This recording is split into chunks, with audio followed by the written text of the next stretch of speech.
तो श्री नारद जी गृहस्थों के लिए ये सब उपाय बताए हैं। इसके बाद तो ये बताते हैं कि घर में कोई चूहा है, सर्प है, मक्खी है, ये खरगोश है, गिलहरी है, ये कोई भी, तो उनको अपने परिवार का ही समझना चाहिए। कभी भूल करके भी कीड़ा आदि नहीं मारना चाहिए। अगर मान लीजिए किसी के खाट में खटमल पड़ गया है तो यह उसकी गलती है, उसको इतना साफ रहना चाहिए कि वो ना पड़े। और कदाचित अगर घर में मच्छर बढ़ गए हैं तो मच्छर को स्प्रे करके किसी विषैली दवा से मारने का अधिकार किसी को नहीं है। उसे समझना चाहिए हमारे परिवार का। यदि मान लीजिए अपने परिवार में कोई रोगी व्यक्ति है, खराब स्वभाव का है, तो थोड़े आप मर्डर करेंगे।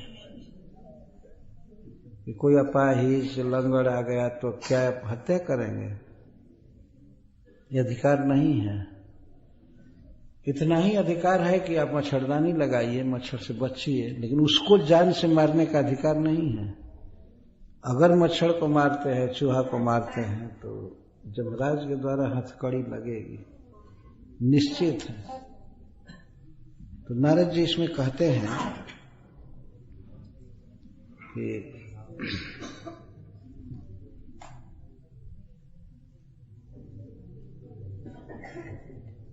वो आगे कहते हैं, मृगोष्ट खर मर कासु सरीसृप खगमक्षिका आत्मनः पुत्रवत पश्येत तैरेशम अंतरम कियत। श्रीनाथ जी कहते हैं मर्क बानर, उष्ट्र ऊंट, बानर नहीं मृग, मृग का अर्थ हरिण, हरिण और भी पशु, और ऊंट, खर, खर का अर्थ गधा, और मरकट, बानर, आखू, चूहा, सरीसृप, सांप, खग, पक्षी जो खेत में खा लेते हैं, मक्षिका, माछी, आत्मनः पुत्रवत पश्येत, अपने खास औरस पुत्र की तरह इनको देखना चाहिए कि हमारे पुत्र हैं। कितनी उदार दृष्टि है नारद जी की। इसको कहते हैं भगवत भजन, उदार दृष्टि। इनको अपने बेटा के समान समझे, पुत्र के समान। तैरेशा अंतरम कियत, उनमें और अपने पुत्र में अंतर क्या है? नारद जी का प्रश्न है। तई है ये सब, इनमें और पुत्रों में क्या अंतर है? अगर ये व्यक्ति देखे कि नहीं ये तो पुत्र तो कोई उत्पात नहीं करते, लेकिन पुत्र जितना उत्पात करते हैं वो नहीं करेंगे।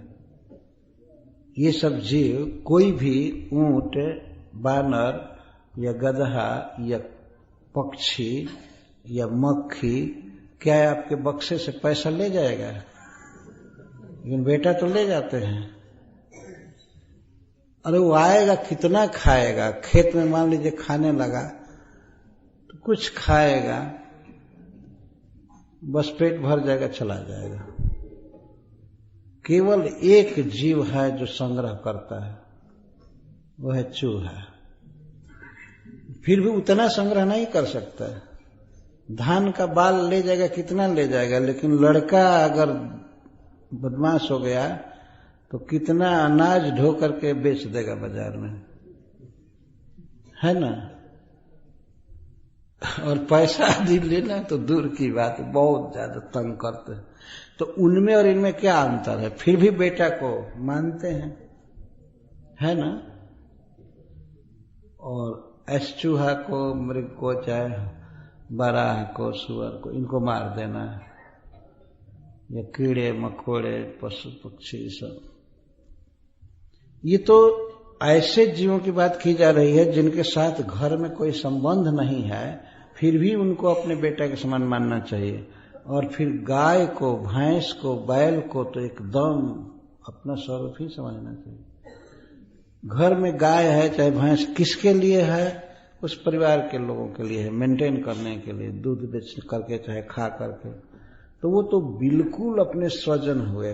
जब ये बेटा की तरह हुए तब तो ये आत्मा की तरह हो गए। तो उनको ठीक से पानी पिलाना, समय पर भोजन देना और उनके पास कुछ रुकना, उनको सहलाना, उनको प्यार देना, ये मनुष्य का कर्तव्य है। और भूल करके भी उन्हें प्रकारांतर से कसाईयों के हाथ में न भेजना।